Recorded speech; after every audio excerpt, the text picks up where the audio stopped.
Bem-vindo ao Papo de Personal. E hoje o assunto aqui é musculação.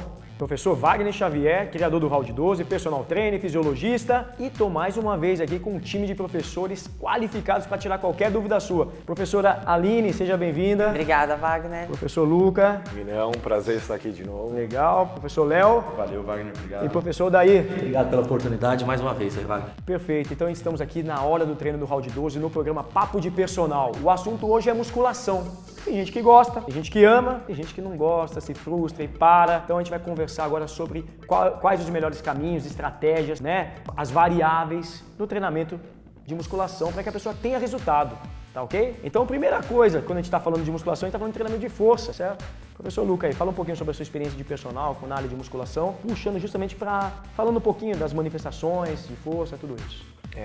Então, como eu trabalho dentro de academias, a gente tem as máquinas, os pesos livres e então tem como a gente falar de musculação, falar dos equipamentos de musculação sem explanar sobre as manifestações de força. E a gente tem algumas manifestações de força que a gente não vai explanar mais para frente, que é a força máxima, força de resistência, a potência muscular, né, que é a força explosiva, e algumas literaturas eles sugerem a força hipertrófica, que na minha opinião é uma adaptação da célula muscular frente ao estímulo. Não necessariamente é uma manifestação de força, que a força hipertrófica ela se enquadra mais na força de resistência. Mas agora eu vou abrir para os meus amigos explanarem sobre isso. Perfeito, esse assunto é interessante você falar sobre isso, né? Que é legal para alunos que estão vendo, para outros professores que estão vendo. Há um consenso, sim, na literatura. No entanto, você encontra algumas diferenciações nos conceitos, né? Então você falou também da força máxima, né? Da resistência, da hipertrofia aparecendo como uma adaptação, né? A potência, que aí a gente tem tanto a força explosiva quanto a força rápida dentro dela, e aí cada uma tem as suas, embasado em estudos, qual o volume, intensidade, intervalos que se trabalha dentro de cada uma, né? Então, assim, eu acho que para uma ideia geral é essencial realmente entender sobre isso, assim como tipos de montagem, né? Alternado por segmento, né? Tem o tipo de um dos geralmente utilizado para iniciantes, alternado por segmento. Conforme a pessoa for avançando nos treinos, você consegue fazer localizado por articulação. Sim. Você pode fazer por grupamento muscular também, escolher quais os grupamentos musculares que você quer atuar nesse treinamento de força. Perfeito. Isso até aí eu acho que há um consenso na ciência, né? E pode fazer isso de forma mista, enfim, cada indivíduo respeitando um dos princípios do treinamento, que é a individualidade biológica e, né, o planejamento, como vai fazer, perfeito. Os tipos de montagem, acho que até aí, cientificamente, há um consenso.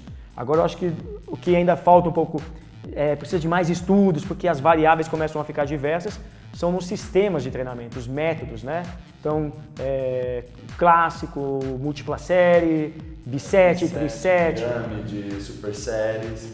Tem razão mesmo, existem diversas maneiras e o aluno precisa entender, dependendo do nível que ele chega na academia, em qual momento ele vai se encontrar. Por isso ele vai conversar com o professor, vai fazer uma anamnese antes, para poder investigar melhor o quadro principal. E por isso que é muito importante também que o aluno procure sempre o profissional, porque o que acontece que a gente vê muito nas academias por aí é a pessoa ela procura na internet, ela acha que ela já está apta para fazer tal tipo de treino, chega na academia, ela não se consulta com o professor responsável pela sala naquele momento e muitas vezes se lesiona, pode ocasionar lesões sérias.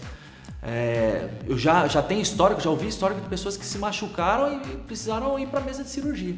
Só por conta que acreditava que aquele treino era o mais adequado para ela. Sim, só corroborando com o professor Odair, hoje em dia a gente sabe da importância dos profissionais de educação física justamente nesse sentido, para a gente saber identificar qual é o nível de condição, o nível de aptidão atual do indivíduo, para saber se ele qual a montagem de treinamento que você vai fazer, qual tipo de montagem, qual o sistema de treinamento que você vai adaptar para ele, dentro da periodização do planejamento todo que você montou. Então ele pode usar sistema de treinamento? Pode e deve, mas dependendo do nível de condição dele, o ideal seria que o indivíduo chegasse no estágio de avançado, né, que não tem nada a ver com o tempo de treinamento dele, sim, com a capacidade psicológica dele de sustentar um treino de alta intensidade, não necessariamente o tempo de treinamento. O tempo de treinamento não determina se o indivíduo é treinado, se ele é destreinado, vai muito do repertório motor que ele desenvolveu ao longo dos anos de vida dele e a condição psicológica dele de suportar um treino de alta intensidade. Então, o sistema de treinamento ele vai de acordo com o indivíduo. O indivíduo e de como o professor vai entender se ele está apto ou não para executar esse sistema de treinamento. Isso, o sistema de treinamento, na verdade, a literatura também há um consenso com relação a sugestões de semanas, né, de prescrição, né, tem que ver a aptidão justamente do indivíduo para ver, por exemplo, um Super Série 2, um agonista-antagonista, né, que promete inibição autogênica, diminuição da frenagem, mas o gasto energético é alto, se ele consegue fazer esses exercícios agrupados, tá certo? Né? Pensando nas articulações envolvidas. Então, assim, todas essas variáveis têm que ser observadas. Sim. Por isso, pode falar, professor? Tem alguma coisa a acrescentar? Só acrescentando. Aí vai depender da individualidade biológica e como o Luca falou. Não só o tempo de treinamento. Não só o tempo de treinamento na academia, mas em outras modalidades também. Então, às vezes, você define o aluno, ele é avançado.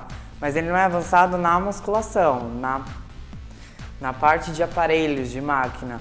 Mas coordenação motora, a aptidão dele, ele já tem um outro repertório de treinamento. Então ele já vem de outro esporte. Então ele tem essa capacidade física cardiorrespiratória bem desenvolvida e não especificadamente a parte de força de resistência. Então ele vai vir a adquirir. Melhores do que outras. Isso, perfeito. Assim, eu acho que aí fica...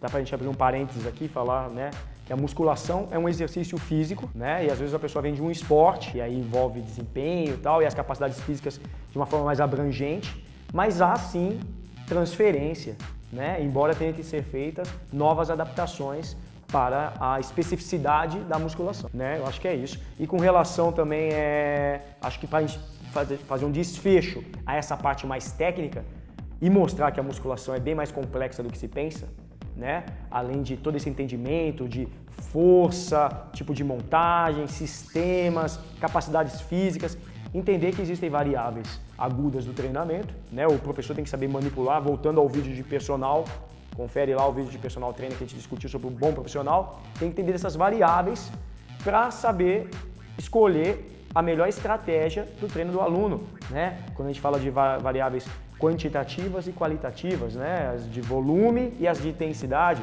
leia-se peso, amplitude do movimento, velocidade de execução, tá certo? Então é tão importante o ajuste correto de cargas, enfim, número de exercícios, número de repetições, número de séries, então tudo isso é bem mais complexo do que se pensa, né? E ainda isso que a gente ainda nem entrou em questões vetoriais, começar a falar da biomecânica mesmo do exercício. Então entenda, voltando ao início desse vídeo, a gente passou aqui por uma parte técnica, né? Excelentes professores, a gente pode dividir, né, esse conhecimento, mas assim, muitas pessoas quando começam a treinar musculação, às vezes ela não tem esse conhecimento de tantas variáveis que devem ser controladas e aí elas se frustram pela ausência dos resultados, né? E quando pior, se lesionam, tá certo? E aí tem um abandono.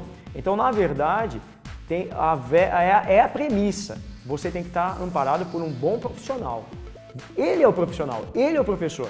Ele tem que escolher o melhor caminho para você. O pessoal ter paciência, né? Paciência para que os resultados apareçam, ok? Porque é um processo de, né? As adaptações não primeiro é tão rápido assim. As primeiras adaptações são de ordem neural, o seu controle neuromuscular se torna melhorado, e aí depois que vem as morfológicas, a partir da 12ª semana, as morfológicas começam a se tornar mais acentuadas também. Podemos levar até meses mesmo. Não necessariamente você não tem adaptações morfológicas, mas elas desde começam a primeira sessão, né? se tornar mais evidentes a partir da 12ª semana. Então, assim, seja crítico, tanto na escolha do profissional, quanto paciente um pouco, fazendo, desde que você também tenha as atitudes corretas, né? De estilo de vida adequado, regularidade no treinamento, né? Você segue o programa de treino, uma alimentação adequada, um sono adequado, nada sendo negligenciado, esperando os resultados aparecerem, sabendo que há um plano, um planejamento para que isso venha acontecer. Escolha um ótimo profissional, escolha um profissional competente que saiba controlar toda essa parte técnica que nós discutimos antes. E tenha aderência, senão... Isso. É um dos, né? Princípios de treinamento, né? A gente vai entrar em uma outra discussão técnica, justamente, que é princípio da adaptação, princípio da sobrecarga. Aspectos psicológicos são inerentes, porque a pessoa vai ter que ter princípio de sobrecarga, não só com peso, né? A gente já falou que variável de intensidade, existem outras variáveis, aumentar a amplitude, velocidade de execução, Enfim, existem diminuir os intervalos, então existem outras formas de se manipular tudo isso e aumentar a intensidade do treino. Ok, mas tudo isso tem que ser observado, tem que ser esperado e dentro dos princípios do treinamento, como eu estava falando, o da continuidade, né? A aderência tem que estar aí, porque senão tem um outro princípio bem ruim, que é o da versibilidade, que é você ter as perdas, da conscientização, você entender o movimento. Turma, é por isso que você não gosta. É porque justamente está faltando um pouquinho, alguns ajustes. Se eles forem aplicados, certamente você vai ter resultado. O treinamento de força, eu vou falar por quê. Toda a recomendação que existe fala de caminhada, 30 minutos por dia, a gente vai discutir isso nos próximos vídeos, e é verdade, há recomendações do Colégio Americano para isso, e o estímulo cardiorrespiratório é essencial, sem dúvida. Então quando a gente conversa com o idoso, sempre fala, faça uma caminhada, a gente sempre sugere isso, mas falta uma coisa, uma sugestão, quando a gente fala o que se perde mais, se perde muito e acaba com a autonomia do idoso, a perda da força.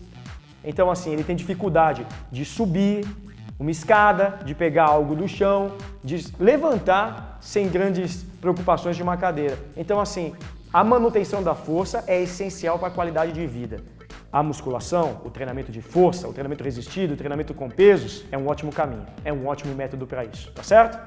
Professores, mais uma vez, agradeço muito a presença de vocês, enriqueceram demais sempre com conhecimento, o know-how de vocês e vamos estar juntos aí para mais vídeos como esse. Gostou? Marca um amigo, compartilha esse vídeo, curte, vai no nosso canal do YouTube e se inscreve no canal. Valeu, galera? E para com isso, né? Ah, eu não consigo, eu não gosto. Turma, é a sua saúde em primeiro lugar, tá ok? Você vai acabar gostando, porque é legal. O resultado, ele estimula a continuidade. Valeu? Escolha sempre o seu desafio.